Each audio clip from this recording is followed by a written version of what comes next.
तो मरो शोर मचाते क्यों। हमारी जमात के ये मुकद्दस नूरानी चेहरे आप देख रहे हैं, माशाअल्लाह आप लोग भी पुरनूर हैं। मुझसे बेशतर आपने मेरी जमात के कई नए शायरों को समात करने का आपने शर्फ हासिल किया।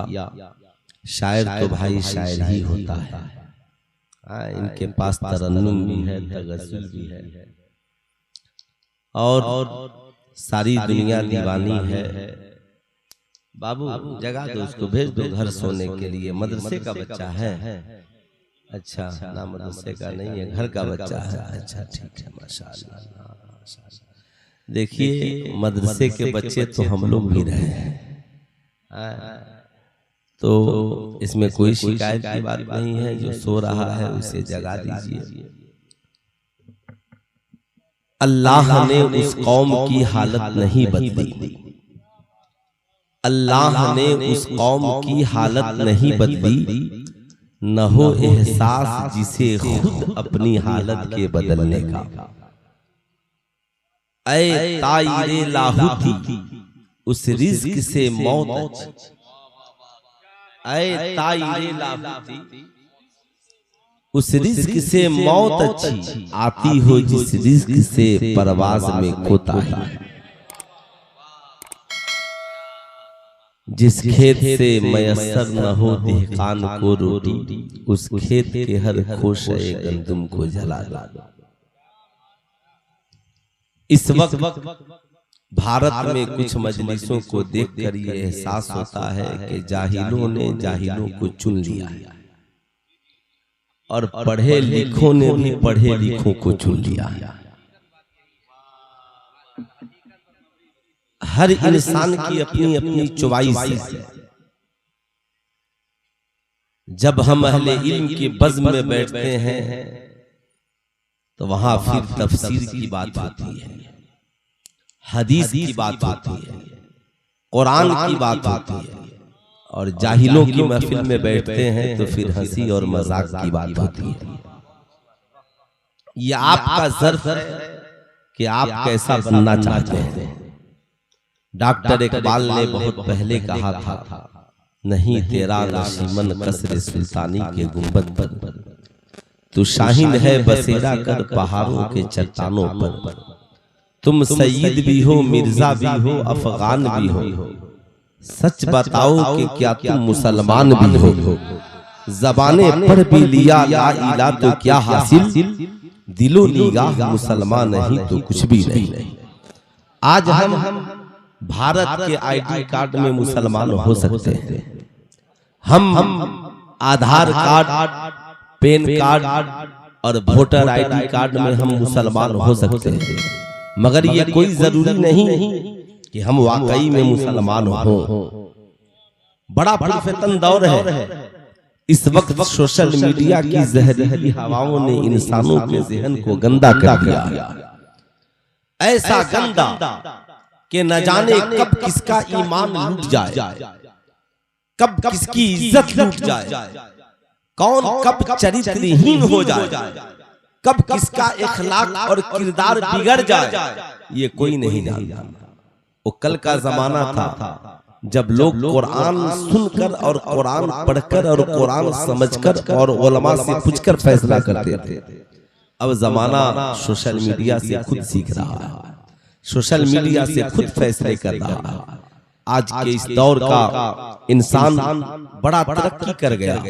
तरक्की का हाल ये कि अब इंसान किताबें नहीं पढ़ता बल्कि एआई से फैसला करता है। अब लड़के बैठकर किताबों में रिसर्च नहीं करते और मेहनत करके जवाब नहीं निकालते, बल्कि उसका स्कैन करके गूगल के जरिए उसका जवाब मंगा लेते हैं और पूरे क्लास का एक ही जवाब होता है। यकीनन अगर यही हमारे हालात रहे तो अब हमारे समाज में मुफक्किर पैदा नहीं होंगे, अब हमारे समाज में रिसर्चर पैदा नहीं होंगे, अब हमारे समाज में बच्चों की सलाहियत को उरूज नहीं मिलेगा, हमारे बच्चों के फिक्र में डेवलप यानी तरक्की नहीं होगी। इसलिए हमें खुद को फिर से उस रविश पे लेके चलना होगा जहां डॉक्टर इकबाल ने हमें पहुंचाया और कहा वो अंधेरा ही भला था कि कदम राह पर थे, रोशनी लाई है मंजिल से बहुत दूर हमें। यकीनन याद रखिएगा, दुनिया के सबसे कामयाब इंसान का नाम मोहम्मद रसूलुल्लाह सल्लल्लाहु अलैहि वसल्लम है। आज लोग हालात का रोना रोते हैं, कहते हैं मौलाना साहब हालात बहुत बिगड़ गए। मैं आपसे पूछना चाहता हूँ, हालात इतने नहीं बिगड़े हैं जितना आपने खुद को बिगाड़ करके रखा है। आपसे मैं पूछना चाहता हूँ, यहाँ इतने लोग बैठे हैं, आपको क्या कोई कहता है कि मस्जिद में अजान हो गई है, नमाज पढ़ने मत जाइए? क्या आपको कोई कहता है कि आपके घर में कुरान है और उसकी तिलावत मत कीजिए? क्या आपको किसी ने कहा कि आप नबी के आशिक हैं, बैठ करके नबी की नात मत गुनगुनाइए, मत सुनिए? क्या आपको किसी ने कहा कि माँ के कदमों के नीचे जन्नत है, आप माँ की खिदमत मत कीजिए? क्या आपको किसी ने कहा कि आप अपनी बेटी को बैठ करके दीन मत सिखलाइए? मगर मुसलमान खुद नमाज नहीं पढ़ता, प्रॉब्लम किसका है? आप खुद तिलावत नहीं करते, ये प्रॉब्लम किसका है? आप खुद शराब के करीब हो रहे हैं, ये प्रॉब्लम किसने क्रिएट किया है? आप खुद बेहयाई और बुराई के करीब हो रहे हैं, ये प्रॉब्लम खड़ा किसने किया है? क्या आपको किसी ने इस्लाम पे चलने से मना किया है? नहीं, आपको किसी ने इस्लाम पे चलने से मना नहीं किया, लेकिन आज अफसोस तो खुद है कि आप खुद नमाजी बनना नहीं चाहते, आप खुद नेक बनना नहीं चाहते, आप खुद समाज में दीनदार नहीं बनना चाहते, आप खुद माँ बाप की खिदमत करना नहीं चाहते। आप शादी ब्याह में मुतालबे जहेज खुद कर रहे हैं, जबकि ये मालूम है कि जहेज मांगना हराम है। मियां फिर भी कौन मुसलमान नहीं जानता कि नाच गाना बाजा हराम है? लेकिन आपने सुना होगा हुजूर ताजुश शरिया के एक खलीफा हैं, हुजूर सैयद शहजाद मियां साहब किबला, इत्तफाक से एक शादी की तकरीब में पहुंच गए। लड़के वाले उधर से नाच गाना बाजा लेकर आ गए। सैयद साहब ने मना किया।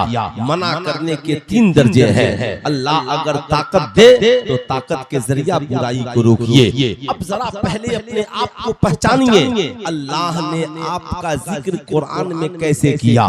अल्लाह कुरान में फरमाता है, कुंतुम खैरा उम्मतिन उखरिजत लिन्नास तामुरून बिल मारूफ व तनहौना अनिल मुनकर, तुम ही सबसे बेहतरीन उम्मत हो।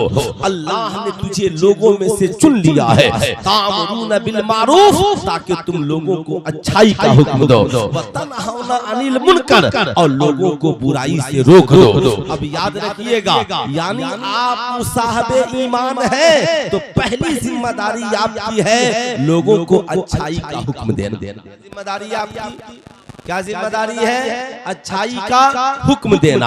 हुक्म देना, हुक्म किसको देते हैं? मियां हम बड़ों से गुजारिश करते हैं, छोटों को हुक्म देते हैं। बीवी से कहें अच्छा काम करना, बेटी से कहें नेक बन के रहना, बच्चों से कहें नेक बन के रहना, अपने घर वालों से कहें नेकी के काम करना, यानी अच्छाई की काम की तबलीग करना हमारी जिम्मेदारी है और बुराई से रोकना हमारी जिम्मेदारी है। कुरान में दूसरी जगह रब ने कहा, तावनु अलल बिर्रि वत तक़वा ला तावनु अलल इस्मि वल उद्वान, भलाई और नेकी के कामों में लोगों की मदद करो और याद रखना ला तावनु अलल इस्मि वल उद्वान, और गुनाह के काम में, बुराई के काम में किसी की मदद मत करो। यही वजह है हम कहते हैं हम अच्छाई में आपके साथ हैं मगर हम बुराई में आपके साथ नहीं है। हुजूर सैयद शहजाद मियां साहब किबला ने मना किया, मगर जब वो नहीं माने तो उन्होंने अपनी ताकत के तबार से लाठी उठाई और 2-4 को 2-4 लठ लगा दिए। अब तो साहब चुके बड़े VIP लोग थे ना,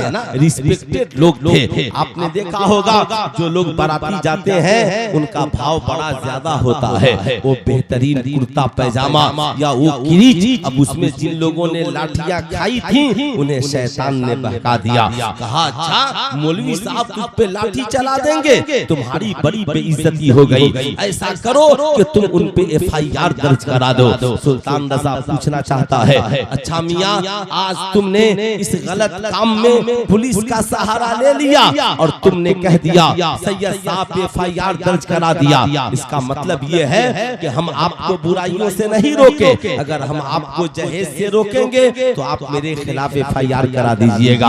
आपको हम कव्वाली से रोकेंगे तो आप हमारे खिलाफ FIR करा दीजिएगा।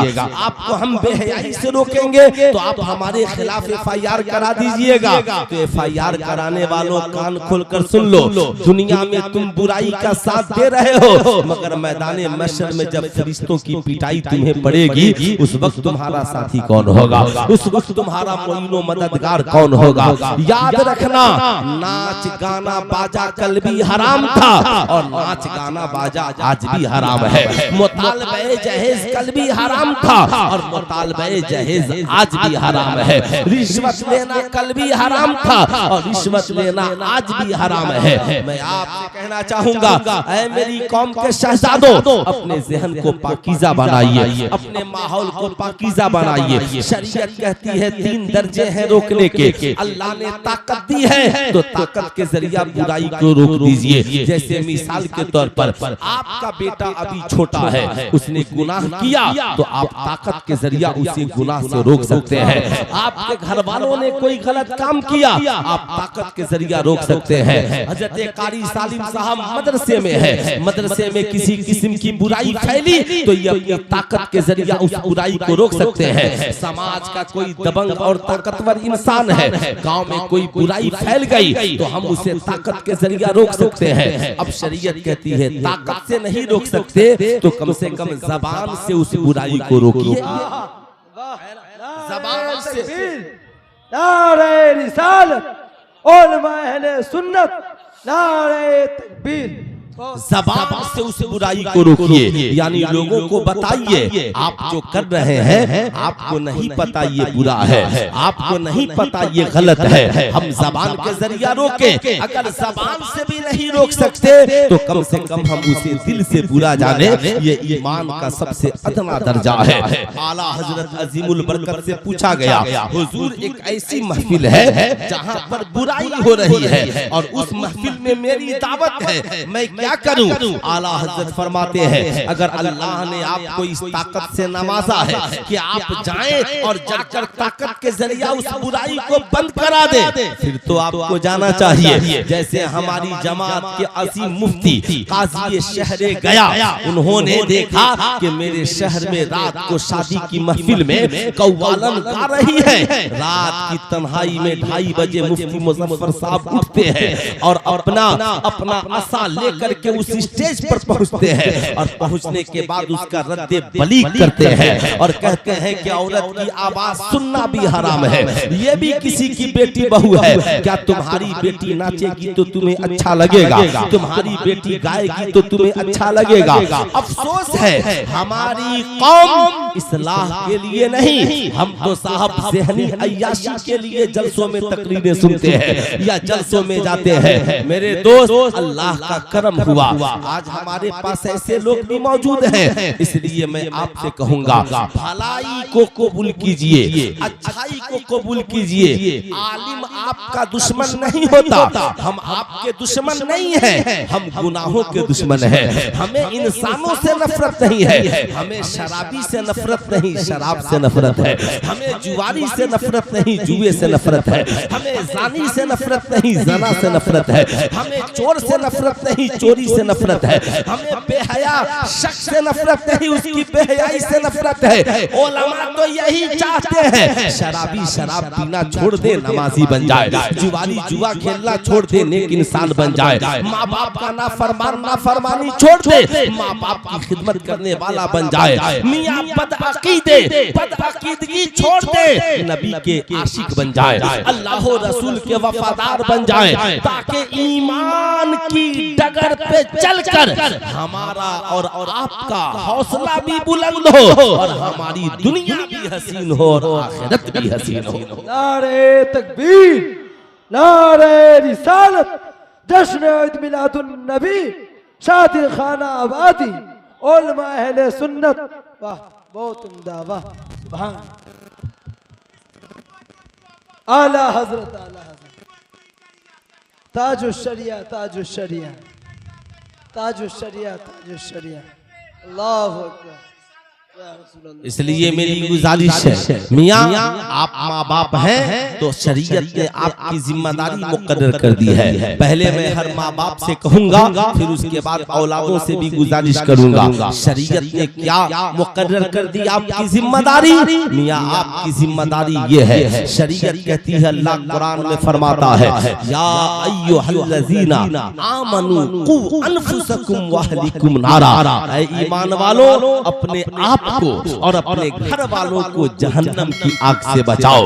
याद रखिएगा, हमारे यहाँ जलसों में घंटों तकरीरें हो जाती हैं, कुरान की एक आयत नहीं पढ़ी जाती है। जाहिर सी बात है, इस जहन को पाकीज़ा कीजिए। अल्लाह ने हुक्म दिया, पहले अपने आप को जहन्नम की आग से बचाइए। मियाँ जहन्नम के बारे में जानिए तो हुजूर अलैहिस्सलाम ने फरमाया, मैंने जहन्नम में सबसे ज्यादा औरतों को देखा और जन्नत में सबसे ज्यादा गरीबों को देखा।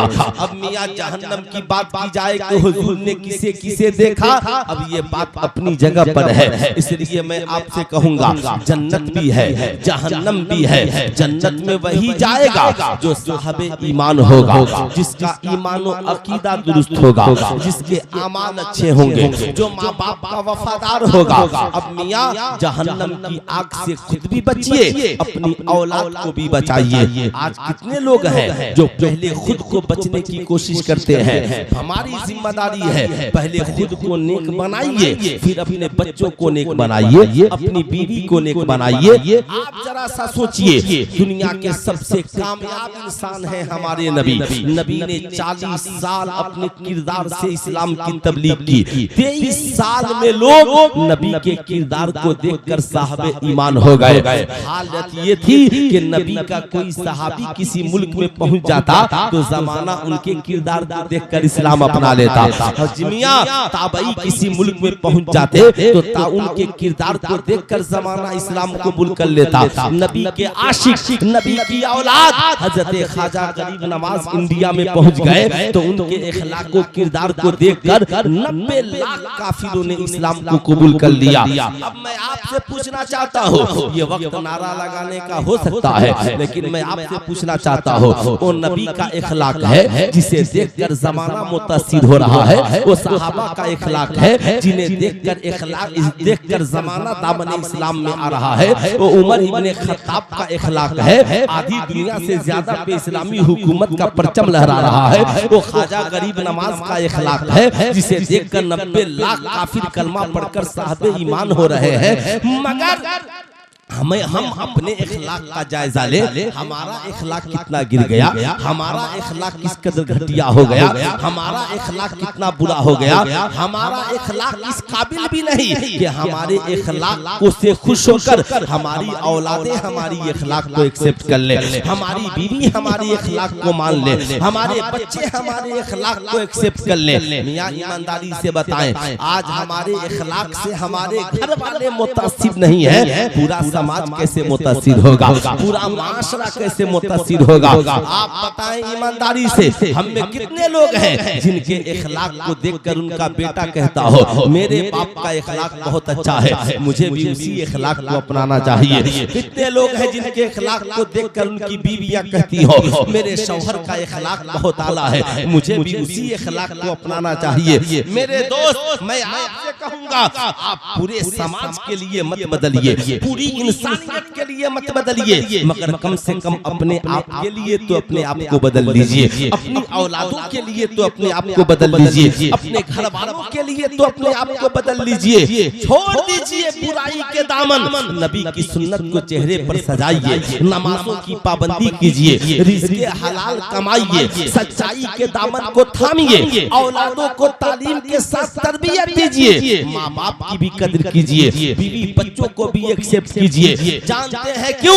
हुजूर सल्लल्लाहु अलैहि वसल्लम से सहाबा ने पूछा, या रसूल अल्लाह, दुनिया का सबसे अच्छा इंसान कौन है? हुजूर फरमाते हैं, जो तुम में का सबसे अच्छा इखलाक वाला हो, वो दुनिया का सबसे अच्छा इंसान है। नमाजी भी अच्छा है, रोजादार भी अच्छा है, हाजी भी अच्छा है, मगर सबसे अच्छा वो है जिसका इखलाक अच्छा हो, जिसका किरदार अच्छा हो, जिसका करेक्टर अच्छा हो। अच्छा इखलाक वाला कौन है? हुजूर फरमाते हैं अच्छा इखलाक उसका है जिसका इखलाक अपने घर वालों के साथ अच्छा हो। पीर साहब की ताजीम तो सब करते हैं, इसलिए कि पीर साहब है, नहीं करेंगे तो कहीं ऐसा नहीं कि बद्दुआ लग जाए। इमाम साहब की ताजीम सब करते हैं, इसलिए कोई इमाम साहब है। मास्टर साहब की ताजीम सब करते हैं, इसलिए कि वो मास्टर साहब है। मुखिया जी और नेता की ताजीम सब करते हैं, इसलिए कि वो नेताजी है। कंपनी के बॉस के साथ इखलाक से सब पेश आते हैं, इसलिए कि कंपनी का बॉस है। मगर माँ के साथ मोहब्बत से पेश आना इसमें कोई मजबूरी नहीं है।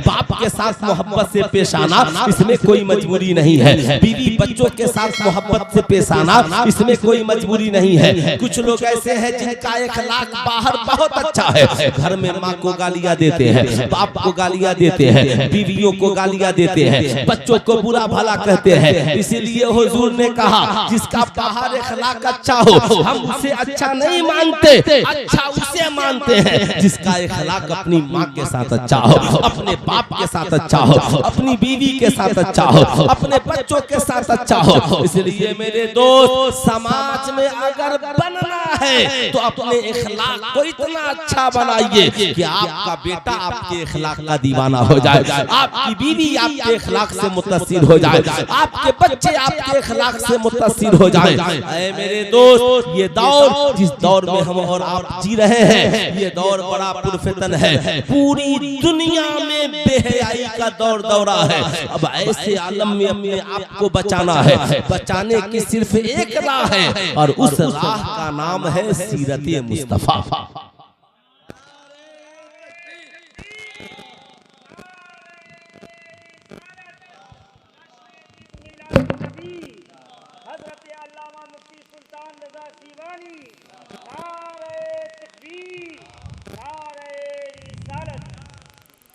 मियाँ याद रखिएगा शादी दो किस्म की है, एक है अपनी मर्जी की शादी और एक है शरीयत के मुताबिक शादी। याद रखिएगा नबी की सुन्नत के मुताबिक शादी। अब यहाँ पर जितने लोग बैठे हैं फैसला तो हमें ही करना है। अपनी मर्जी की शादी और है और नबी की मर्जी की शादी और है। जो लोग अपनी मर्जी से शादी करते हैं वो नाचते भी हैं, वो गाते भी हैं। आपने देखा होगा मियाँ रबीउल अव्वल शरीफ का महीना आएगा, मुहर्रम का महीना आएगा, कुर्बानी में लोग कहते हैं फजूल खर्ची मत कीजिए, इन पैसों को गरीब बच्चियों की शादी में लगा दीजिए। उस बोलने वाले से मैं कहूंगा आप कितने शादी में जाकर बोले हैं कि मेहंदी के रस्म को महंगा मत कीजिए, ये पैसा बचाकर किसी गरीब की शादी में लगा दीजिए। आपने किसनी शादी की महफिलों में जाकर कहा है हल्दी के रस्म को महंगा मत कीजिए? अरे हल्दी तो लगा लीजिएगा, इससे भी तो काम चल जाएगा। क्या पहले हल्दी की महफिल नहीं सजती थी तो दूल्हा को हल्दी नहीं लगते थे क्या? पहले मियाँ मेहंदी की महफिल नहीं सजती थी। आज मियाँ याद रखिएगा आज सबका नजरिया इसलिए बिगड़ गया। हम तो इंसान हैं मगर जिंदगी यूट्यूब वाली जी रहे हैं। हम रहते देहात में हैं और जिंदगी मुंबई की फिल्म इंडस्ट्रीज वाली जी रहे हैं। अब इसने देख लिया है कि फिल्मी दुनिया में फला सीरियल में मेहंदी की रस्म सजी थी। अब ये देहात में आया मुंबई से, ले आओ जनरेटर लगाओ, ये लगाओ 2.5 लाख मेहंदी के रस्म में, 1.5 लाख हल्दी के रस्म में। सुल्तान रजा पूछना चाहता है मियाँ कुर्बानी में तो आपको खूब याद आती है, गरीब बेटियों की शादी कर दीजिए, कुर्बानी मत कीजिए। सुल्तान रजा पूछना चाहता है हिम्मत जाकर आप किसी लड़के वाले से कहिए, सुनिए या लड़की वाले से ही कहिए ये 2.5 लाख के मेहंदी और हल्दी का रस्म मिटाइए तो 4,000 में कर लीजिए। मेहंदी लगाना औरत के लिए जायज है और हल्दी लगाना मर्द औरत दोनों के लिए जायज है। शर्त ये है शरीयत ने जैसे लगाने का हुक्म दिया वैसे लगाइए, वैसे लगाइए। मैं ये बताना चाहूंगा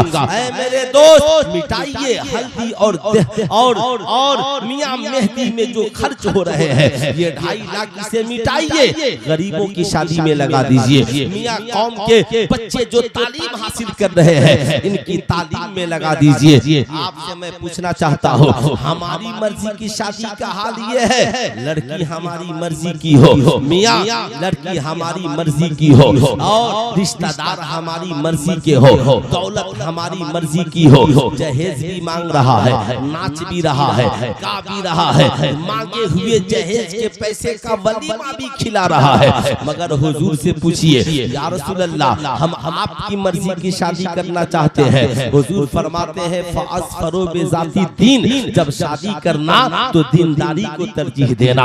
मैं सोच में पड़ गया, सरकार ने दीनदारी को तरजीह क्यों दी? इसलिए हुजूर फरमाते हैं, दीनदारी को तरजीह इसलिए देना, जब लड़का दीनदार होगा तो तुम्हारी बेटी को गालियां नहीं देगा, ससुराल वालों को गालियां नहीं देगा, लड़की के साथ इखलाक से पेश आएगा, रिश्तेदारों के साथ इखलाक से पेश आएगा। और जब लड़का दीनदार होगा तो इंशाअल्लाह उसकी बरकत से नस्लें भी दीनदार होंगी। ठीक यही पोजीशन अगर लड़की दीनदार होगी तो नाचती हुई घर में नहीं आएगी, रील्स बनाती हुई घर में नहीं आएगी, सीरियल बनाती हुई घर में नहीं आएगी, टिकटॉक पे डांस करती हुई घर में नहीं आएगी तो सैयदा खातूने जन्नत की सुन्नत के मुताबिक कहेगी, ऐ मेरे शौहर, अल्लाह ने हलाल के जरिया, निकाह के जरिया हलाल के साथ हमें मिला दिया है। जिस खुदा ने हमें मिलाया है, आओ हम अपनी जिंदगी की शुरुआत उसी खुदा की बंदगी से करते हैं, उसी खुदा की इबादत से करते हैं, उसी खुदा की इबादत से करते हैं। आज मैं आपसे पूछना चाहूंगा मियाँ, अभी देखिएगा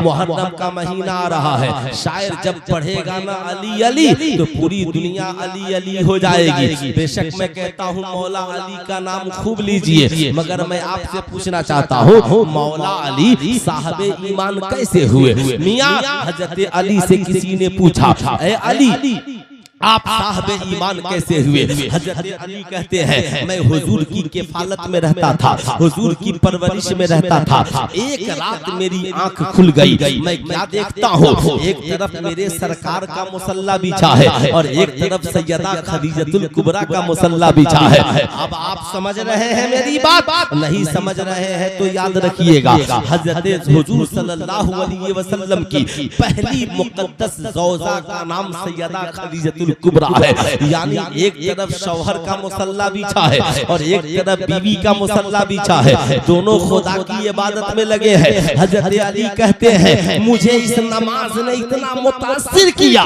कि मैं साहबे ईमान हो गया। मैं आपसे पूछना चाहता हूँ, यहाँ जितने लोग बैठे हैं, हम में कितने लोग हैं जो रात की तन्हाई में मुसल्ला बिछाते हैं? हम में कितने लोग हैं जिनके मुसल्ले खुदा की रज़ा के लिए बिछते हैं? आपको बीवी के साथ मार्केट करने के लिए फुर्सत है, बीवी के साथ ससुराल जाने के लिए फुर्सत है, बीवी के साथ मॉल में मार्केटिंग करने के लिए फुर्सत है, मगर रात की तन्हाई में हुजूर की सुन्नत को जिंदा करने की फुर्सत नहीं है। आज मैं आपसे कहूंगा, मियाँ जहाँ सारा काम आप एक साथ करते हैं, वहीं अपनी बीवी से कहिए, हमने सारी रातें अपनी मर्जी से गुजारी है, चलो आज एक रात नबी की सुन्नत के मुताबिक गुजार लेते हैं, नबी की मर्जी के मुताबिक गुजार लेते हैं। बीवी पूछेगी करना क्या है? कहा बस काम इतनी सी है, ऐशा की नमाज पढ़ के तुम भी सो जाना, मैं भी सो जाऊंगा। जिसकी आंख खुले वो दूसरे को बेदार कर देगा, दूसरे को जगा देगा। जब हम नींद से बेदार होंगे, वुजू करेंगे, मुसल्ला बिछाएंगे और दोनों साथ में खुदा की इबादत करेंगे। मैं दुआ मांगूंगा, तुम आमीन कहना, तुम दुआ मांगेगी, मैं आमीन कहूंगा। मैं ये नहीं कहता आप 12 रकात पढ़िए, आप 8 रकात पढ़िए, मियाँ एक ही सजदा कीजिए, मगर दिल से सजदा अदा कीजिए, दिल से सजदा अदा कीजिए। औलादों को पाकीज़ा बनाने के लिए तावीज़ की जरूरत नहीं, औलादों को पाकीज़ा बनाने के लिए हुजूर की सीरत की जरूरत है, सैयदा खदीजतुल कुबरा के इखलाक की जरूरत है, सैयदा फातिमातुज़ ज़हरा की सीरत की जरूरत है। आज हमारी जिंदगी में मियाँ जो लोग अपनी मर्जी से रिश्ते करते हैं, वो बाप की इज्जत को भूल जाते हैं, माँ की इज्जत को भूल जाते हैं। उनका नारा सिर्फ एक होता है, माई लाइफ माई चॉइस। ये जिंदगी मेरी है और मर्जी भी मेरी है। देखिएगा शादी में ये तो हसनैन बाबू हैं जिनकी चॉइस बड़ी अच्छी है। शायर को बुलाइए, खतीब को बुलाइए, जलसा कराइए, लोगों को बुलाइए, दीन की महफिल सजाइए, अच्छी महफिल सजाइए। हम सुन्नत के मुताबिक शादी करना चाहते हैं। बाज लड़का ये है माज़ल्ला ऑर्केस्ट्रा भी करा दिएगा, मियां कव्वालन को भी बुला देगा, यानी जितना गुनाह हो सकता है उसने सोच लिया है। इसलिए मैं कहूंगा बच्चे जवान होकर पाकीज़ा नहीं होते, बच्चों को बचपन से पाकीज़ा बनाना होगा, उनके ज़हन को पाकीज़ा बनाना होगा। मालूम है मियां और बच्चों को पाकीज़ा बनाने के लिए पहले माँ को पाकीज़ा बनना होगा, पहले बाप को पाकीज़ा बनना होगा। याद रखिएगा मियां इमाम आली मकाम हजरत इमाम हुसैन ने एक रोज अपनी मुकद्दस माँ से कहा, ए मेरी अम्मी जान, बचपन से लेकर आज तक मैंने कभी आपकी नमाज को कज़ा होते नहीं देखा। ए मेरी माँ, कभी कुरान की तिलावत को बंद होते नहीं देखा। मालूम है सैयदा खातून ने जन्नत ने क्या जवाब दिया? कहा, बेटा हुसैन सुनो, अल्लाह के नबी ने, आपके नाना ने कुरान को अहले बैत का साथी बना दिया। अब मैं आपसे पूछना चाहता हूँ, यहाँ जितने लोग बैठे हैं, नबी अहले बैत किसे कहते हैं? बैत का माना घर होता है और अहल का माना अहलो अयाल होता है। अब नबी ने अपने घर वालों का साथी किसे बनाया? कुरान को बनाया। हुजूर की एक बड़ी मारूफ हदीस है, बड़ी मशहूर हदीस है कि कुरान और अहले बैत ये दोनों हमेशा साथ रहेंगे, दोनों में कभी जुदाई नहीं होगी। जब तक दुनिया कायम रहेगी एक साथ चलते रहेंगे, यहाँ तक के मैदान महशर कायम होगा, दोनों एक साथ चलेंगे और एक साथ हौज़े कौसर पे मुझसे मुलाकात करेंगे। मैं आपसे पूछना चाहूंगा, फातिहा आपको याद है? मिलाद आपको याद है? नारा आपको याद है? अभी मुहर्रम का चांद निकलने दीजिए ना, कितना फातिहा होगा, इतना फातिहा होगा, इतना फातिहा होगा। हर गली में बेशक फातिहा कराइए, सुभान अल्लाह, मगर फातिहा याद रखने वालों, हुजूर ने अपने अहले बैत का साथी फातिहे को नहीं बनाया। याद रखिएगा, फातिहा सवाब का काम है, कीजिए। हुजूर ने अपने घर वालों का साथी कुरान को बनाया है। मैं आपसे पूछना चाहता हूँ कि आपने कभी अपने घर वालों को कहा, ए बेटा, नबी ने हुसैन का साथी कुरान को बनाया, तू भी कुरान को अपना साथी बना ले। ए बेटी सुन, नबी ने अपनी बेटी फातिमा का साथी कुरान को बनाया, तू भी कुरान को अपना साथी बना ले। क्या आपने कभी अपने घर दोस्तों से कहा, नबी ने अपने दोस्त सहाबा का साथी कुरान को बनाया, तुम भी कुरान को अपना साथी बना लो? आज बड़ा पुरफितन दौर है, नबी ने अपने घर वालों का साथी कुरान को बनाया, हमने अपने जिंदगी का साथी मोबाइल फोन को बना लिया। बड़ा अफसोस होता है। कल तक तो ये समझ में आता था, बगैर नकाब वाली लड़कियां जो सीरियल प्रोग्राम में काम करती हैं, वो रील्स बनाती थी, बात समझ में आ रही थी। मियां बेहया लड़कियां नाचती गाती थी, ये बात समझ में आ रही थी। मगर अब नकाब पहनने वाली लड़कियां रील्स बना रही है। कुछ बाबा मौलवी भी पैदा हो गए जो औरतों के साथ भी रील्स बनाते हुए घूम रहे हैं। मियां ताज्जुब की बात है, शादी की महफिलों में मौलवी खड़े होकर सेहरा खानी कर रहा है और औरतें बैठकर पैसा अमच अमच करके उसे दे रही है। उस मौलवी को इतनी तौफीक नहीं होती, तू अजनबिया औरत है, मैं अजनबी हूँ, तुझसे पर्दा जरूरी है। करोड़ों दौलत एक तरफ और मुस्तफा जाने रहमत की तालीम एक तरफ। बेड़ा कर दिया है इन जाहिल मौलवियों ने। इन्हें सिर्फ दौलत चाहिए, इन्हें सिर्फ दौलत से मतलब है। इसलिए मैं आपको कहूंगा, अपने आप को पहचानिए और अपने ज़हन को अच्छा बनाइए। बड़ा ताज्जुब की बात है, आज हमारी कौम की बच्चियां पीठ पे बैग है, जिस्म पे नकाब है, महंगा मोबाइल है, 5-10 लड़कियां मिलकर के रील्स बना रही है। दोनों में एक ही काम करो, या तो तुम रील्स बनाओ और अपनी जिंदगी बर्बाद करो, लेकिन खुदा के वास्ते इस्लाम को बदनाम करने की कोशिश मत करो। गुनाही करना है तो नकाब उतार दो, ताकि तुम बदनाम हो मगर इस्लाम बदनाम ना हो। याद रखना, आज तेरे पास कितना इल्म है, कितना गुरूर है। ये लड़कियां चिल्लाती हैं माई लाइफ माई चॉइस, यही वो लड़कियां हैं जिनके ऊपर शैतान हमला करता है। आज हमारी कौम की जो पोजीशन है, होना तो ये चाहिए था कि हमारी घर की हर बच्ची ये जानती और बच्चा ये जानता कि नबी ने अपने घर वालों का साथी किताब को बनाया, तो हम भी अपने घर वालों का साथी किताब को बनाए। मगर किताब की जगह सबने मोबाइल को साथी बना लिया। ऐ मोबाइल, तेरे बगैर सुकून नहीं है। चलो तो मोबाइल, सो तो मोबाइल, खाओ तो मोबाइल, बैठो तो मोबाइल। छोटे छोटे बच्चे जिन्हें किताबें पढ़ने की उम्र है, देखिए वो मोबाइल चला रहा है बैठ कर। आप देखिए माथे की निगाह से देख लीजिए, है ना। मैं उस वक्त से तकरीर कर रहा हूँ और वो बैठ करके मोबाइल चला रहा है। अब न जाने उसका कोई गार्जियन भी है कि नहीं है, क्या पता। याद रखिएगा, जैसे शराब एक नशा है, याद रखिएगा जुआ एक नशा है, वैसे ही ये मोबाइल भी एक नशा है। शराब का नशा इंसान की अक्ल को खत्म कर देता है, मगर मोबाइल की बेहयाई का नशा इंसान की इज्जत और आबरू को खत्म कर देता है। याद रखिएगा, अब ये छोटे छोटे बच्चे जिनकी उम्र किताब पढ़ने की है, ये मोबाइल चला रहे हैं। आपसे मैं पूछना चाहता हूँ, अल्लाह ने हुजूर का साथी किसे बनाया?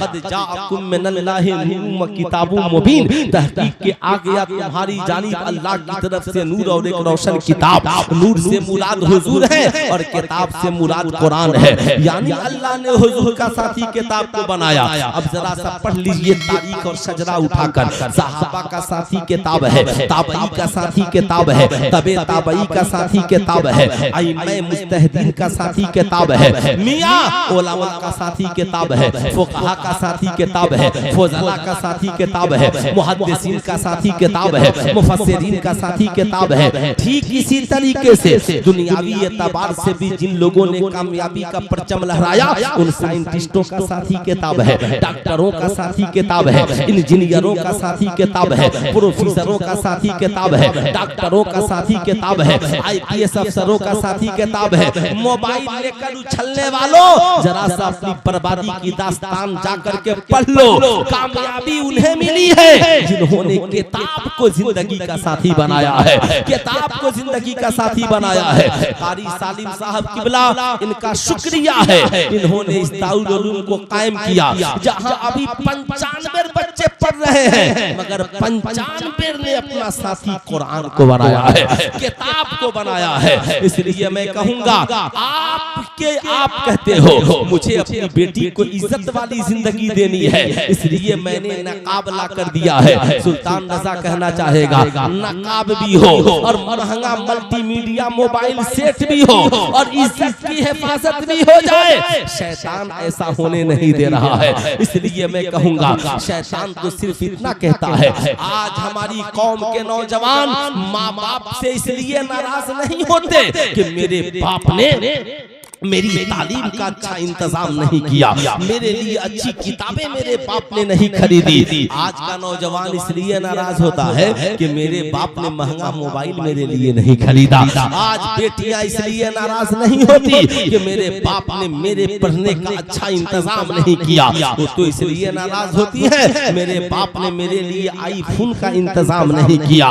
ऐ मेरी कौम की बेटियों, ये जिंदगी चंद रोजा है, ये जवानी चंद रोजा है, ये हुस्न जमाल चंद रोजा है। याद रखना, एक है दौलत और एक है इज्जत। दौलत जाती है तो फिर आ जाती है, मगर इज्जत एक बार चली जाती है तो फिर जिंदगी में कभी पलट करके वापस नहीं आती है। इसलिए याद रखना, इज्जत को दौलत से नहीं खरीद सकते, इज्जत को सरवत से नहीं खरीद सकते। इज्जत गरीबी में भी होती है और इज्जत अमीरी में भी होती है। इज्जत के लिए इज्जत कहती है, गरीब हो तो भी मेरी हिफाजत करना और अमीर हो तो भी मेरी हिफाजत करना, हिफाजत करना। इसलिए मैं अपनी कौम की उन शहजादियों से कहूंगा, किताब को जिंदगी का साथी बनाइए। मोबाइल हमारी जरूरत का साथी है, बेला जरूरत मोबाइल का इस्तेमाल मत कीजिए। जहां एक अजनबी एक लड़की के हाथ में मोबाइल आया या औरत के हाथ में, जाहिर सी बात है अब उसमें 2 4 10 20 कांटेक्ट नंबर आ जाएंगे। अब आप जरा सा सोचिए, इस्लाम ने कितनी पाबंदी लगाई। इस्लाम पाबंदी नहीं लगाया, बल्कि इस्लाम ने औरतों की इज्जत को महफूज किया।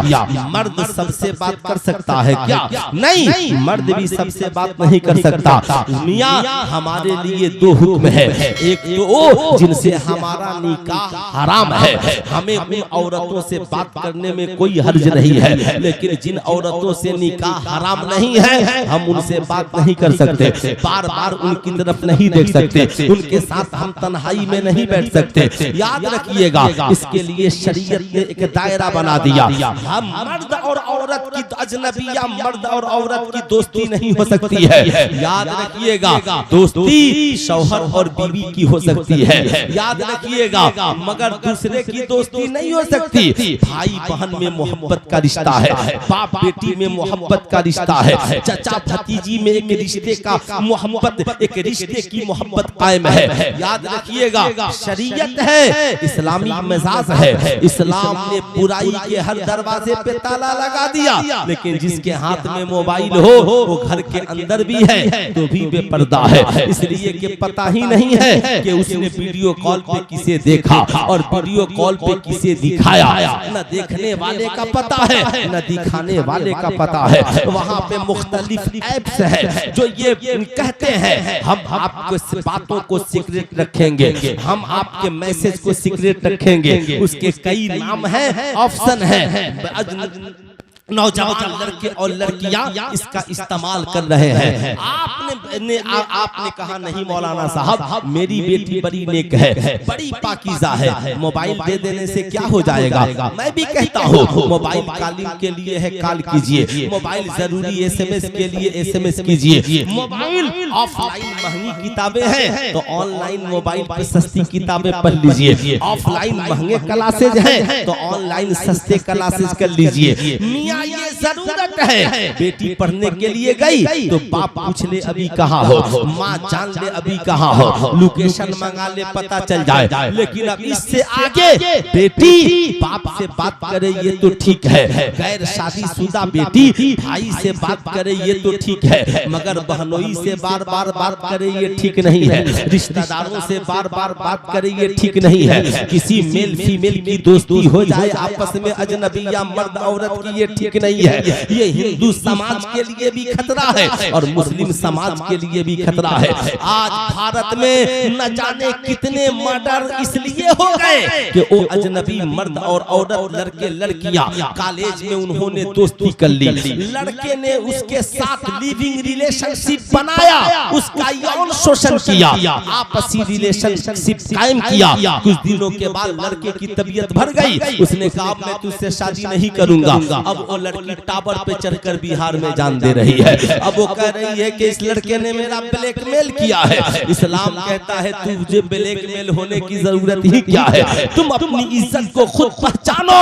याद रखो, मैं हर उस नौजवान लड़के लड़की से कहूंगा, बहुत कहते हो माई लाइफ माई चॉइस, अरे माई लाइफ माई चॉइस मत जियो। जब पैदा हुए तो तेरे लिए कपड़े का चॉइस किसने किया था, तेरे लिए खाने का चॉइस किसने किया था, तेरे लिए अच्छे स्कूल कॉलेज का चॉइस किसने किया था, तेरे लिए अच्छे मकान का चॉइस किसने किया था। जो तेरे माँ बाप पैदाइश से लेकर 22 साल तक तेरे लिए हर अच्छी चीज का चॉइस कर सकते हैं, वो तेरी माँ तेरे लिए अच्छी दुल्हन का भी चॉइस कर सकती है, वो तेरा बाप तेरे लिए अच्छे दूल्हे का भी चॉइस कर सकता है। जो लड़के और लड़कियां माँ बाप की चॉइस से दीनदार लड़के लड़कियों से शादियां करते हैं तो उनका मैका भी हसीन होता है, ससुराल भी हसीन होता है, उनकी जवानी भी अच्छी गुजरती है, उनका बुढ़ापा भी अच्छा गुजरता है। उन्हीं की नस्लें पढ़ लिख कर एसपी डीए माली मौलाना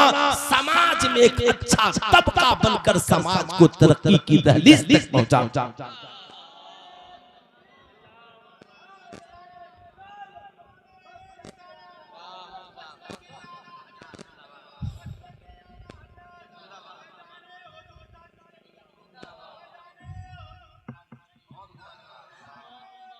देखिए आप कभी भीड़ भाड़ देखकर मुतासिर मत होइएगा। जलसे में भीड़ नहीं थी, जलसे में बहुत लोग नहीं थे, ना ना ना, 1 करोड़ ज़हनी अय्याशी के लिए आए और इधर उधर खड़ा हो भीड़ लगाकर चला जाए। उन जलसों का कोई मतलब नहीं है। हम 10 नौजवान की तबलीग करेंगे मगर उन्हें कामयाबी की दहलीज तक पहुंचाएंगे। हम 10 बच्चियों की तबलीग करेंगे, वो 10,000 को बदलने के लिए काफी है। एक दिन ये तकरीर, यही वजह है मैं तकरीर कभी भी तहरीक के तहत करता हूँ। आप जरा सा सोचिए, मैं अपनी कौम की उन बेटियों को कहना चाहूंगा और मिसाल भी दूंगा। आप मान लो जवानी का नशा है, वो लड़का भगा कर माँ बाप की इज्जत को रौद कर तेरजे लेकर चला गया। मैं आपसे कहना चाहूंगा, क्या मिला आपको? कुछ नहीं मिला। आपकी बाप की इज्जत गई, आपकी माँ की इज्जत गई। चलिए मियाँ, लड़का दीनदार है, नेक है, साहबे ईमान है, आपको पसंद आ गया, माँ से कहिए। लड़के को लड़की पसंद आ गई, वो माँ बाप से कहे। हम रिश्ता कायम करने की कोशिश करेंगे मगर अजनबिया औरत को आपको बार बार देखने की इजाजत नहीं है, उससे गुफ्तगू करने की इजाजत नहीं है, उससे बात करने की इजाजत नहीं है। आजकल लोग कहते हैं मौलाना साहब देखने से क्या होता है? आइए सरकार की इस सीरत का मुताला करते हैं।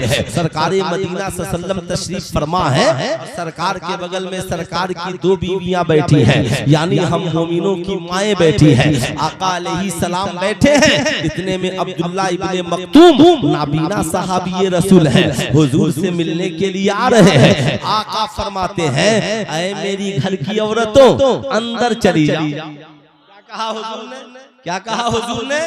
अंदर चली जाओ, हम मोमिनों की माएं हैं। अल्लाह अकबर, जिनकी पाकीज़गी का तज़किरा कुरान कर रहा है ना, वो अहले बैत हैं, उनकी पाकीज़गी का तज़किरा कुरान कर रहा है। अल्लाह अकबर। कहती हैं, या रसूल अल्लाह हम अंदर चले जाएं? हाँ, वो देख नहीं रही हो, अब्दुल्ला इब्ने मक्तूम आ रहे हैं। हम मोमिनों की माओं ने कहा, या रसूल अल्लाह, आका अब्दुल्ला इब्ने मक्तूम तो अंधे हैं, उन्हें दिखता नहीं है। सुनो हुजूर ने क्या जवाब दिया। हुजूर फरमाते हैं, अब्दुल्ला इब्ने मक्तूम अंधे हैं मगर तुम तो अंधी नहीं हो। जैसे अजनबी मर्द का अजनबिया औरत का देखना गुनाह है, ऐसे ही अजनबिया औरत का अजनबी मर्द का देखना गुनाह है। कहाँ गए वो लोग जो कहते हैं फेसबुक पर देखने से क्या हो जाएगा, इंस्टाग्राम पे देखने से क्या हो जाएगा? कहाँ गए वो लोग जो शादी में अपनी औरतों की वीडियोज बनवाते हैं? कहाँ गए वो लोग जो ईद के दिन अपनी बेटियों की तस्वीरें फेसबुक और सोशल मीडिया पर डालते हैं? कहाँ गए वो लोग जो अपनी बीवियों की तस्वीरें निकाह के बाद सेलिब्रेट करते हुए और वलीमा के मौके से दुनिया को दिखाते हैं? सुल्तान रजा कहना चाहेगा, बचिए, देखना सवाब भी है, देखना गुनाह भी है। अजनबिया औरत को देखना गुनाह, नाच का देखना गुनाह है, गाने वालियों को देखना गुनाह है, मगर इन्हीं निगाहों से माँ बाप के चेहरे को देखना हज मकबूल का सवाब है। इन्हीं निगाहों से कुरान को देखना सवाब है। इन्हीं निगाहों से काबा और गुंबदे खजरा को देखना सवाब है। इन्हीं निगाहों से उलमा के चेहरे को देखना सवाब है। जिसे देखना चाहिए उसे देखिए और जिसे देखना गुनाह उसे मत देखिए, उसे मत देखिए। इसलिए मैं आपसे कहूंगा, शैतान इतना ही कहता है, अरे सुनो सुनो, मोबाइल ली हो, फेसबुक चलाओ, तुम्हारी सहेली चलाती है, इंस्टाग्राम चलाओ, तुम्हारा दोस्त चलाता है, ट्विटर चलाओ, तुम्हारी सहेली चलाती है, सहेलियों का ग्रुप बन गया। अभी इस वक्त सोशल मीडिया पर मुस्लिम खवातीन के मसाइल मौलवी साहब नहीं चला रहे हैं, कॉलेज का कोई और चला रहा है। मियां मुस्लिम बेटियां, अब ये एप्स कोई और नहीं चला रहा है, ये ग्रुप कोई और चला रहा है। समझ रहे हैं? यानी मुस्लिम बेटियों के नाम पर 1 लाख मुस्लिम बेटियों के कंटेंट को जमा कर लिया जाए, कोई तो जाल में फंसेगी। उनका मकसद तुझसे मोहब्बत करना नहीं, उनका मकसद तेरी इज्जत को लूटना है, तेरी आबरू को लूटना है। याद रखना जिंदगी में ये बात, अगर कोई लड़की भाग कर चली जाती है, वो समझती हमने बहुत कामयाबी वाला काम कर लिया, और वीडियो बनाकर कहती है मुझे कुछ हुआ तो इसका जिम्मेदार मेरा बाप है, इसका जिम्मेदार मेरी माँ और मेरा भाई है। अरे माँ बाप भाई बहन तुझे छोड़ देंगे मगर तुझे क्या मिलेगा? 2 साल बाद काट कर दिल्ली के गटर में डाल देगा। अगर गटर में नहीं भी डाला घर पे रखा तो तुम्हारी सास तेरी इज्जत नहीं करेगी, तुझे तेरे घर वाले तेरी इज्जत नहीं करेंगे। और जब तेरी औलादें पैदा होंगी और औलादें बड़ी होंगी कोई गांव में कह देगा तेरी माँ तो आवारा थी जिसने भाग कर शादी रचाई थी, तेरा बाप आवारा था जिसने भाग कर शादी की थी। उस वक्त तेरा बेटा अगर आकर पूछेगा माँ तुझे यही करना था तो तूने अपनी कोख में मुझे जन्म क्यों दिया? ऐ मेरे बाप तूने इस बद किरदारी को क्यों अपनाया? बताओ जवानी में भी तेरे लिए जिल्लत है और औलादों के सामने भी तेरे लिए जिल्लत। भलाई इसमें है, भलाई इसमें है। हुजूर ने सैयदा फातिमतुल ज़हरा का निकाह हजरत सरकार मौलाए कायनात से सबकी मौजूदगी में किया और दुआओं के साथ अपनी बेटी को दुल्हन बनाकर रुखसत किया। कामयाब है वो बाप जो अपनी बेटी को दुल्हन बना करके रुखसत करता है। कामयाब है वो बाप जो मौला अली की सुन्नत के मुताबिक अपने बेटे को दूल्हा बना करके लेकर के जाता है, दूल्हा बन करके दूल्हा बनाकर लेकर जाता है। कामयाब है वो नौजवान जो दूल्हा बनकर जाता है और दुल्हन लेकर के आता है। इसलिए मैं आपसे कहूंगा नौजवानों आज ये अहद कर लो, हम दहेज के नाम पे अपनी कौम की बेटियों को मुर्तद नहीं होने देंगे। हम फिल्म और मोबाइल के नाम पर अपनी कौम की बेटियों को बर्बाद नहीं होने देंगे। मैंने तो कहा है कारी सालिम साहब से आपने बहुत अच्छा इदारा बनाया, अब लड़कियों का मदरसा मत बनाइएगा, यहाँ पे लड़कियों के लिए अलग से प्राइवेट गर्ल्स स्कूल बना दीजिए जहाँ पे सिर्फ लड़कियां तालीम हासिल करें एक सुरक्षित दायरे में रहकर, ताकि हम अपनी कौम की बेटियों को मुर्तद होने से बचा सकें। एक बात याद रखिएगा, औरतों के साथ भलाई से पेश आइए, अच्छाई से पेश आइए। और मैं जहाँ बैठा हूँ ना यहाँ पर अच्छे आलिमों को बुलाकर बैठा है।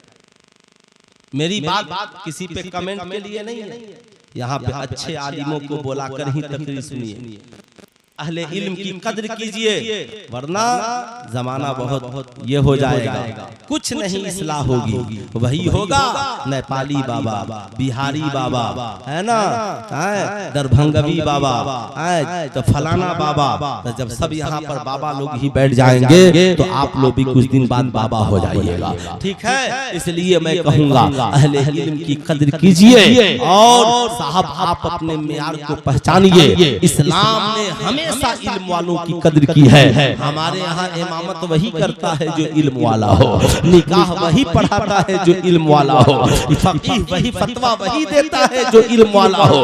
गैरे आलिम के लिए तकरीर करना भी हराम है,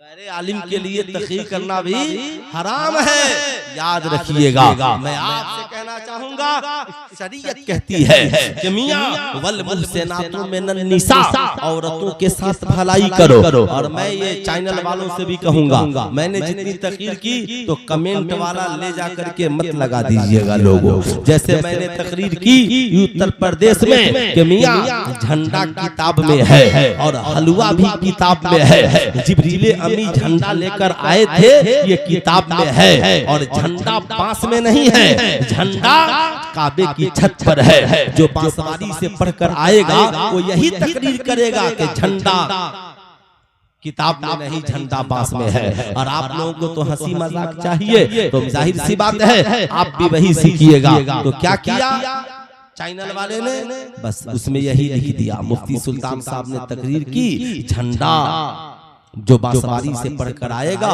वो यही तकरीर करेगा कि झंडा किताब में नहीं, झंडा बांस में है ना। इसलिए मैं कहूंगा आप लोग भी सलीकामंद आदमी हैं, आप ये भी बना सकते हैं मियां के बेटियों की आप अपनी इज्जत खुद कीजिए, अपनी बहू बेटियों की इज्जत की हिफाजत कीजिए, सोशल मीडिया की जहरीली हवा से इन्हें बचाइए। जानते हैं मियां अगर चिलचिलाती हुई धूप हो तो आप कहिएगा छाता लेकर घर से निकलना, पर्दा चेहरे को दुपट्टा से बांधकर घर से निकलना, वरना ये धूप लग गई तो बीमार पड़ जाओगी। ऐसे ही सोशल मीडिया की ये जहरीली हवा अगर निगाहें उस पे जम गई तो हमारी बेटियां घर छोड़कर राहे फरार भी अख्तियार कर सकती हैं, बहुएं घर छोड़कर राहे फरार अख्तियार कर सकती है। नहीं देख रहे हैं 4 बच्चों की माँ भाग गई, बेटी से जिसकी शादी लगी ये खुद होने वाले दामाद के साथ भाग गई। एक लड़की को दाढ़ी वाला दूल्हा पसंद नहीं आया तो मियाँ अपने देवर के साथ भाग गई। अजीब अजीब न्यूज और चैनल चल रहे हैं, हम तो समझकर परेशान हैं। आला हजरत ने सही कहा, सुना जंगल रात अंधेरी, छाई बदली काली है, सोने वालों जागते रहियो, चोरों की रखवाली है। क्यों आप जरा सा सोच सकते हैं। अभी मैंने देखा, ये बुरी बात नहीं है, याद रखिएगा, एक साहब ने रिश्ता पेश किया, कहा लड़का है और बेचारे मौलवी साहब है, स्कूल में टीचर भी हैं, सरकारी जॉब है, शादी कीजिएगा। उन्होंने कहा नहीं, मेरी बेटी दाढ़ी वाले से शादी करना नहीं चाहती। तौबा अस्तगफिरुल्लाह। आप समझ सकते हैं दाढ़ी की तौहीन कुफ्र है। दुनिया के सबसे हसीन इंसान का नाम मोहम्मदुर रसूलुल्लाह सल्लल्लाहु अलैहि वसल्लम। अंधेरे में सरकार चले जाएं तो उजाला फैल जाए, कब्र में आ जाएं तो कब्र मुनव्वर हो जाए। मियां नबी जिनके हुस्न के बारे में कुरान, हुस्न की कसम कुरान खा रहा है, वो नबी जिनके बारे में आला हजरत लिखते हैं, वो कमाल हुस्ने हुजूर है कि गुमाने नक्शे जहां नहीं, वही फूल खार से दूर है, वही शम्मा है कि धुआं नहीं, सब चमक वाले उजलों में चमका किए, अंधे शीशे में चमका हमारा नबी। बताओ दुनिया के सबसे हसीन इंसान है नबी। हजरत आयशा सिद्दीका कहती है, जब मेरी सुई गुम हो जाती और हुजूर हुजरे में आते तो मैं उनके चेहरे की नूर में अपनी गुमशुदा सुई को तलाश लेती थी। बताओ उस चेहरे पे दाढ़ी थी कि नहीं थी? अरे बोलिए जरा जोर से, चेहरे पे दाढ़ी थी ना। इसलिए मेरी कौम की बहू बेटियों, अगर मेरी आवाज तुझ तक पहुंच रही तो याद रखना, दुनिया के सबसे हसीन चेहरे पे दाढ़ी थी और ये दाढ़ी नबी की सुन्नत है। तुझे तो खुश होना चाहिए जो लड़का सुन्नत का पाबंद है, इंशाअल्लाह वो मेरे हुकूक का भी पाबंद होगा, वो मेरी मोहब्बत का भी पाबंद होगा, वो मेरे माँ बाप की इज्जत और अहमियत का भी पाबंद होगा।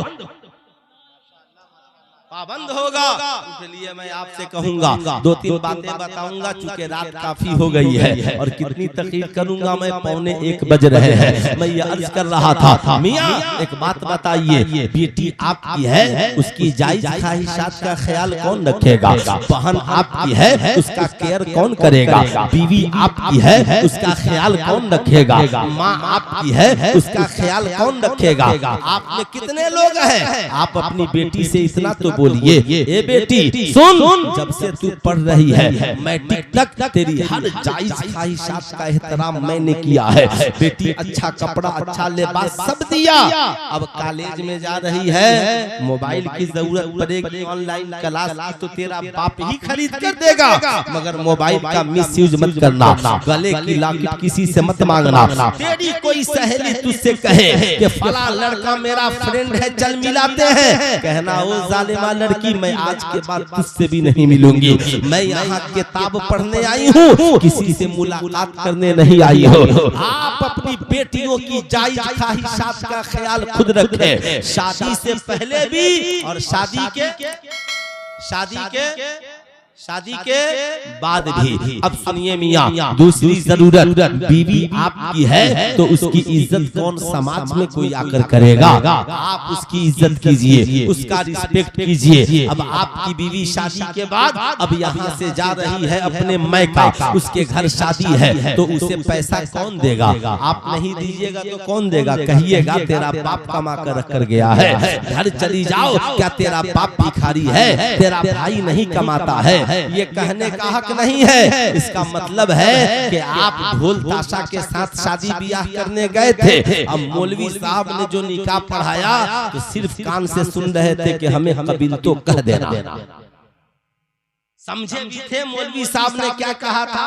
मौलवी साहब ने यही तो कहा था, फला बिनते फला को बिल एवज मुबलिग 51,000 रुपए से रायजुल वक्त माँ नानो नफका वो सुकना के आपकी ज़ौजियत और निकाह में दिया, क्या आपने कबूल किया? तो आप जरा सा मुझे बताइए, ये 50,000 के बाद माँ नानो नफका वो सुकना समझते हैं। नान का माना रोटी यानी खाना, नफका का माना खर्चा और सुकना का माना घर। अब ये तीन चीज आज के बाद आपकी जिम्मेदारी हो गई निकाह के बाद। अब आज के बाद उसका खाना आपके जिम्मे है, जो खाइएगा खिलाइएगा। ये नहीं कह सकते जो बाप से मांग के ला, नहीं, शादी आप किए हैं तो कमा कर आप खिलाइए, मेहनत करके आप खिलाइए, मजदूरी करके आप खिलाइए। दूसरा, औरत के लिए जीनत जायज है। अब उसकी जो जायज जीनत है उसके लिए जितने पैसे लगेंगे आपको मेहनत करके ला करके देना है, आप भाग नहीं सकते हैं। अब बीवी आपकी है, मैका जाएगी तो खर्चा आप ही को उठाना है, डॉक्टर के यहाँ जाएगी तो खर्चा आपको उठाना है, कपड़े की जरूरत है तो खर्चा आपको उठाना है। आप ये नहीं कह सकते कि तेरा बाप कमा कर रख कर गया है। आज कुछ माँ बाप भी ऐसे हैं जो इस मामले में अपने बेटों का साथ देते हैं और कहते हैं ठीक तो कह रहा है, तेरा बाप कमा कर रख कर गया है का? तो बाप ही कमा करके रख कर गया होता तो वो शादी करके यहाँ पर क्यों आती? बाप ने तो इसीलिए निकाह किया। निकाह करने का हुक्म तो तभी है जब आपके पास औरत को रखने की इस्तेताअत हो, रखने की सलाहियत हो। और जिसको सलाहियत नहीं हो वो रोजा रखे, निकाह क्यों कर रहा है? जिसको बीवी रखने की सलाहियत नहीं है उसको रोजा रखने का हुक्म है, वो रोजा रखे। वो बारात काहे के लिए लेकर जा रहा है? 5 लाख मांगने के लिए, बुलेट लाने के लिए, सोने का चैन लाने के लिए, यानी लुटेरा बन गया है। तो यानी यहाँ पर लूटने से तबीयत और पेट नहीं भरेगा तो ससुराल से लूट करके लेकर आएगा। और माँ बाप भी इस मामले में कम गुनाहगार नहीं है। कारी सालिम साहब, आप मुझसे बताइए, आपने अपने दारुल उलूम के दरवाजे पर एक पौधा लगाया, 20 साल तक उसे पानी दिया और जब वो आम का फल देने के लायक हुआ तो आपने 1 लाख में मुझसे बेच दिया और कहा जाने दो, दरख्त तो मेरे ही पास रहेगा, फल ही तो मुफ्ती साहब खाएंगे, कुछ गिरेगा तो हम भी खा लेंगे। लोग कहेंगे बड़ा बेवकूफ है, 20 साल में 20 लाख लगा दिया और आज 1 लाख में बेच दिया। यही हाल आज के माँ बाप का है। बचपन से लेकर जवानी तक औलाद की परवरिश करते हैं, अच्छा स्कूल, अच्छा कॉलेज, अच्छी किताबें, डॉक्टर बनाया, इंजीनियर बनाया, प्रोफेसर बनाया। अब मियां जब आपका बेटा बन गया, अब वो फल दे रहा है, कमा रहा है, तो आपने 2-4 लाख में उसे ससुराल में बेच दिया, 10-20 लाख के चक्कर में बेच दिया। अब जरा ईमानदारी से बताइए, 10-20 लाख के चक्कर में आपने क्या किया? बेटा आपका है, अब गुण ससुराल का गा रहा है। मियाँ बेटा आपका है मगर बुलेट ससुराल की चला रहा है। अरे अक्ल को ठिकाने लाइए। जैसे 20 साल बेटे को पढ़ाकर डॉक्टर, इंजीनियर, प्रोफेसर, मौलाना बनाया, बोलिए बेटा अब 2 साल कमा करके हमको देना, अभी रुक जाओ, मैं तेरी शादी करूंगा, 2 साल कमा करके दो। बेटा देगा। जैसे घर बनवाए हैं उसी के कमाए पैसे से आप एक फर्नीचर बनवा दीजिए, बोलिए कौन सी गाड़ी चाहिए, बुलेट खरीद दीजिए, अलमीरा लगवा दीजिए। जब समधी आपका फोन करे, बेटा को भेजिए कपड़ा खरीदना है, तो उससे पूछिए जब से पैदा हुआ आज तक कपड़ा कौन खरीद रहा, कौन खरीदा है? हम खरीदे हैं कि आप खरीदे हैं? समझी का दिमाग भी ठिकाने लग जाएगा, कहेगा आप कहा तो क्या हम इतने कमजोर हो गए कि 25 साल बेटे को कपड़ा पहना सकते हैं, तो क्या हम अपने बेटे को कपड़ा खरीद कर दूल्हा नहीं बना सकते हैं? जिस दिन आपने ऐसा कर दिया, बेटा शादी से पहले भी आपका रहेगा और शादी के बाद भी आपका रहेगा।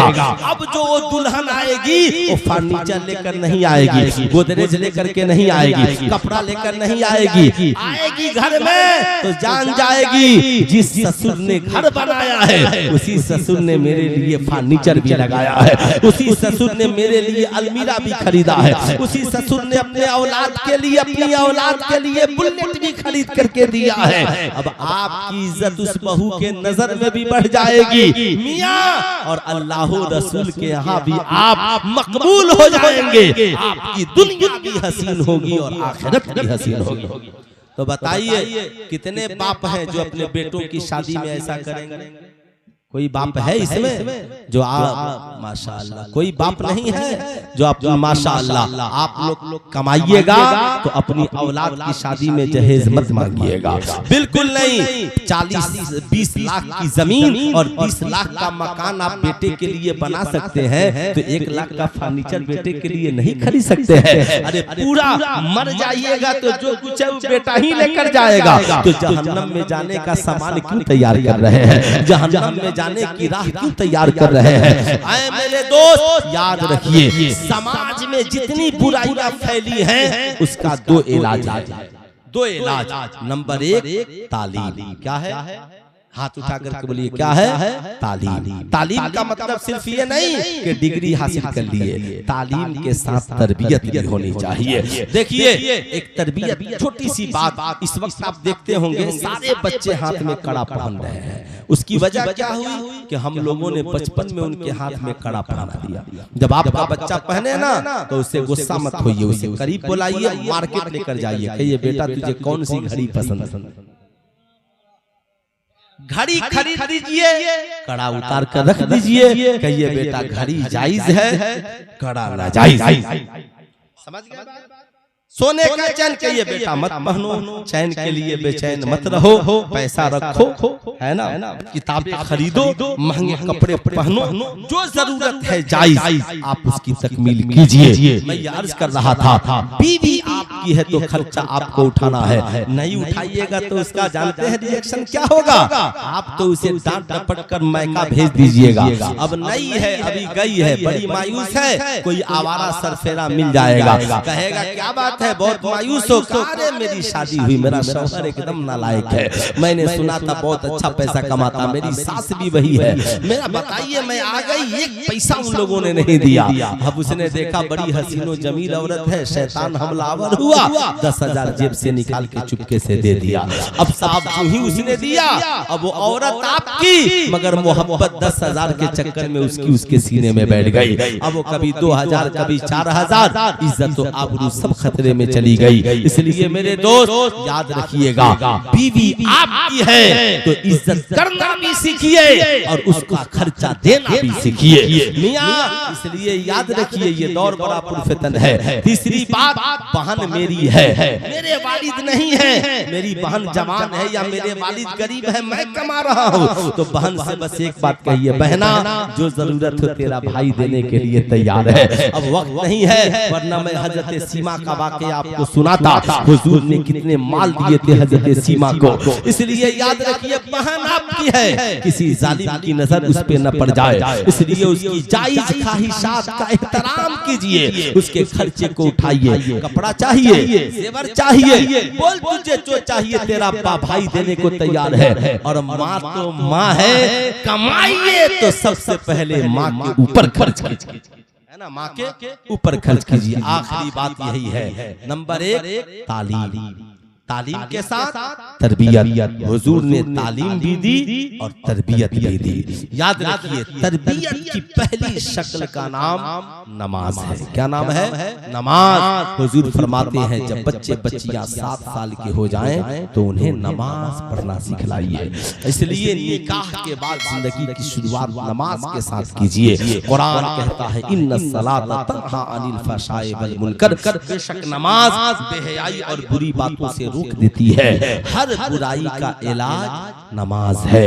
बच्चे बालिग होने के बाद उनका ज़हन बिगड़ता है, इसलिए हुजूर ने फरमाया 7 साल की उम्र से नमाज सिखलाइए, 9 साल तक पक्का नमाजी बना दीजिए, ताकि जब ये जवान हो तो इनके ज़हन में खुदा की मोहब्बत हो, रसूलुल्लाह का प्यार हो, ज़हन में आवारगी नहीं आए, बल्कि इनकी दुनिया भी हसीन हो और आखिरत भी हसीन हो। इसलिए शादी ब्याह जो कीजिए अपनी मर्जी से नहीं, हुजूर की मर्जी से कीजिए। और हुजूर ने कहा दौलत सरवत हुस्न जमाल अपनी जगह है, सबसे पहले फास फरो बेसाती दीन, दीनदारी देखकर रिश्ता कीजिए। लड़का दीनदार है कि नहीं, लड़की दीनदार है कि नहीं, घराना दीनदार है कि नहीं। काबिल मुबारकबाद है हसनैन बाबू जिन्होंने इस अजीमुशान बज़्म मोहब्बत को सजाया। मेरी बात से अगर आप में लोगों में से किसी को कोई तकलीफ पहुंची हो तो उसके लिए मैं माजरत खा हूं। मेरे दोस्त, हकीकत यही है, अल्लाह ने उस कौम की हालत नहीं बदली, न हो एहसास जिसे खुद अपनी हालत के बदलने का। आप अपने आप को खुद बदलिए, इंशाअल्लाह समाज में इनकलाब आएगा, जिंदगी में इनकलाब आएगा। उलमा की कदर कीजिए, इनसे मोहब्बत कीजिए, जहां रहिए चरागे इश्को वफा को जलाते रहिए। जिंदगी बाकी, मुलाकात बाकी। पूरा मजमा मिलकर पढ़ लीजिए अस्तगफिरुल्लाह रब्बी मिन कुल्लि ज़ंबि व अतूबु इलैहि। पढ़ लीजिए ला इलाहा इल्लल्लाह मुहम्मदुर रसूलुल्लाह सल्लल्लाहु अलैहि वसल्लम।